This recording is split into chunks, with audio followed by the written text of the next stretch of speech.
এখন বাজে দুপুর 12:30 আর আমি রেডি হয়ে গেছি আমার প্রজেক্টের খাতাটা একটু বাঁধাই করতে যাব বলে।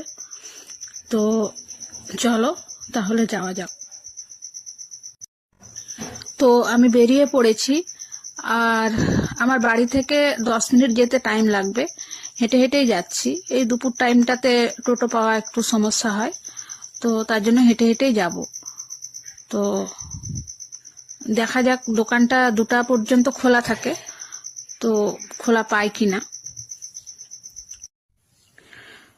তো আমার প্রজেক্টের কাজটা এখনো পুরোপুরি কমপ্লিট হয়নি, এখনো 4-5 পাতা লিখতে বাকি আছে, কিন্তু খাতাটা একটু আগেই তৈরি করে নিচ্ছি, কারণ কখনো আবার দোকানটা বন্ধও থাকতে পারে আর দুপুর 1-1:30টার মধ্যে বন্ধ হয়ে যায়।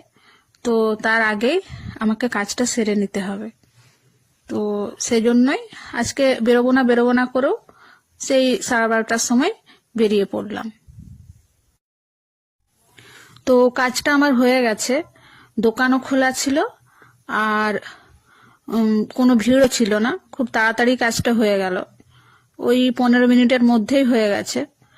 তো এখন বাড়ি ফিরছি, নার্সিংহোমের কাছে প্রায় চলে এসেছি আর এখানের দোকান থেকে কয়েকটা প্রয়োজনীয় জিনিস নিয়ে তারপর বাড়ি ফিরব। তো এই যে খাতাটা আমি সুন্দর করে বাঁধিয়ে নিয়ে চলে এসেছি। তো আমি প্রত্যেক সেমিস্টারে খাতাটা লিখে কমপ্লিট করে আর নিয়ে যাই, আর দাদা এরকম সুন্দর করে বাঁধিয়ে দেয়। তো প্রত্যেকবারে আমার খুব পছন্দ হয়, সুন্দরভাবে একদম খাতা তৈরি করে দেয়। এবারেও তাই হয়েছে। তো একটুখানি লিখতে বাকি আছে, তো ওটা আমি আজকেই লিখে নেব। এর মধ্যে পেজ এড করা আছে। তো আমি তো বাড়ি ফিরে চলে এসেছি আর আজকে সেরকম কিছু কাজ নেই, ওই যেটুকু লেখা বাকি আছে ওইটুকু লেখা কমপ্লিট করব, স্নান খাওয়া দাওয়া করব। এইভাবে আজকের দিনটা আমার কেটে গেল। তো আজকের মতো ভিডিওটা এইটুকু পর্যন্তই। দেখা হবে পরবর্তী আমার নতুন কোনো ভিডিওতে।